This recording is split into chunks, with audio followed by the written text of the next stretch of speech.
There is something you've wanted to do for a long time. It could be a project, a career change, a conversation you've been putting off, a habit you've been trying to create. Something you start and don't continue, or can't even begin. And when you ask yourself why, the honest answer isn't a lack of time. It's not external circumstances. It's something harder to name, a feeling that it might not work. And if it doesn't work, it says something about you that you'd rather not confront. Of having a project to fail. We live in an era that celebrates failure as a virtue. Fail fast, fail often, learn from mistakes. It's an intellectually correct idea. And for many people, it's completely useless because the problem isn't a lack of philosophy about failure.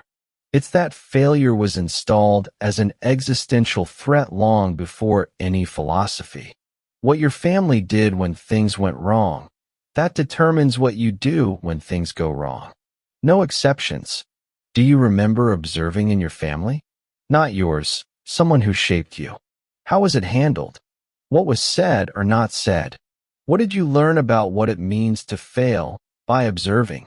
Just like money, failure was taught without words, in behaviors, in reactions, in stories that were told or avoided. There are three main legacies. Legacy 1, failure is shame. Families where failing was a character flaw, not a strategy flaw. Where what went wrong wasn't a problem to solve. It was evidence of who you were. Failure stories weren't told, or they were told with a vocabulary of blame, of should have, of shouldn't have. People with this legacy avoid situations where they might fail, not out of laziness, but self-protection. The emotional cost of failing is too high. And when they fail anyway, because everyone fails, the response is shame.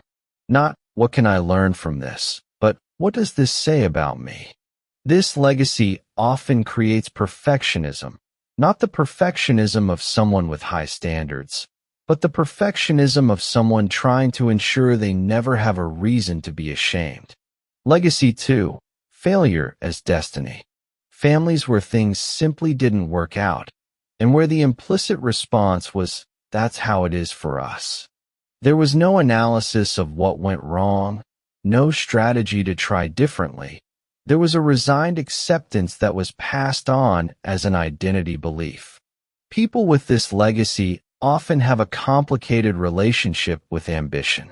They want things, everyone does, but there's a voice that says, why bother trying? Not out of character pessimism. From having learned that for their family, for people like them, things generally don't work out. This legacy can coexist with very hard work, but it's hard work that expects no return. That works because working is what you do, but not because it genuinely believes the effort will change the outcome. Legacy 3, failure as a secret. Families where failures existed but weren't discussed, where there was a public narrative of how things were going, and a private reality that no one named. The business that failed but was a strategic decision. The marriage that ended but isn't talked about anymore. The plans that didn't happen but could still happen. People with this legacy often have difficulty processing their own failures because they never had a model of how to do it honestly. Failure exists, but the learned response is to cover it, reframe it, or simply not mention it. You're not afraid of failing. You're afraid of what your family taught you that failure means. Carol Dweck, a psychologist at Stanford, spent decades researching how people respond to failure. Her work produced one of the most cited concepts in contemporary psychology, the difference between a fixed mindset and a growth mindset. Fixed mindset, intelligence, talent, ability are fixed. You either have them or you don't. Failure means you don't have them. It's a threat to identity. Growth mindset, intelligence and ability can be developed. Failure is information.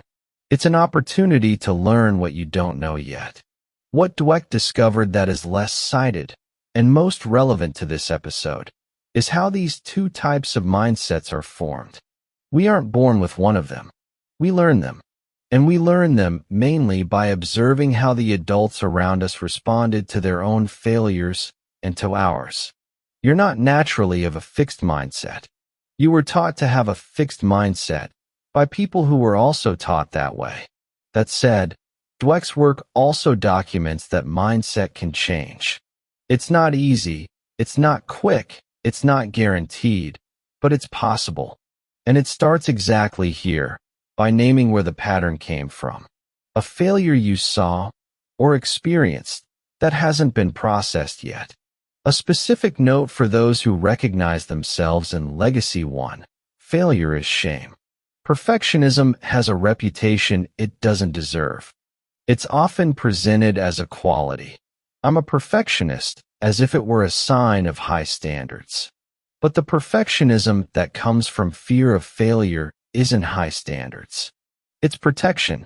Breen Brown, a researcher at the University of Houston who studies shame and vulnerability, defines perfectionism like this. Perfectionism is the belief that if I do everything perfectly, I can avoid the pain of shame, judgment, and blame. Perfectionism isn't about being the best. It's about not giving reasons to be criticized. And this is where the cost becomes clear. Perfectionism doesn't protect from failure. What it does is narrow the field of what you're willing to try. Because we only try what we feel we can do well. And what could change us, the real risk, the real change, is left out. Perfectionism. Because you weren't sure it would turn out well? How would you describe the real cost of not having tried? It's not a method. There are 3 practices that don't solve the pattern, but create the conditions for the pattern to start changing. Practice 1. Separate failure from identity. When something goes wrong, there's a fundamental difference between this project failed and I failed. The first is a statement about an outcome. The second is a statement about who you are. The work is to create the habit of staying with the first. Not for forced positivity, for rigor. An outcome is an outcome. It says what went wrong in that specific context, not what you are. Practice 2. Tell failure stories out loud. The failure that shames is the failure kept in silence. There's something that happens when you tell it out loud, to someone you trust, or in a journal, or in any format. That starts to undo the power of shame. You're not publicizing the failure. You're processing it instead of storing it. Practice 3. Distinguish what you can learn from what you can't control. Not all failure has a lesson. Sometimes things go wrong for reasons that were out of your control. Market, timing, bad luck. The work is to make the honest distinction. What here is learning and what here is simply what happened. Putting everything in a pile of what I could have done differently isn't responsibility. It's torture. Charge too high an emotional price for each attempt until you stop trying. Everyone fails. That's not motivation, it's fact. The question isn't if you're going to fail. It's what happens inside you when it happens. And what happens inside you when you fail was largely decided before you had a project to fail. It was decided by observing how the adults around you responded to their failures and to yours. It was decided in the stories that were told and those that were silenced. That pattern can change. Not all at once. Not without resistance.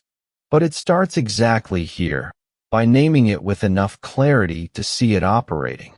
The failure that costs you the most isn't the one that hasn't happened yet. It's the echo of what you observed and never processed. That's invisible legacy. What you learn to do when things don't work, and how that's holding you back. So far we've examined what you inherited about money, about the first relationship you had, and about failure. But there's a territory where all these legacies meet, where money, mother, father, failure all appear at the same time. It's your relationships. Next time, we'll go there. Invisible Legacy. Season 2.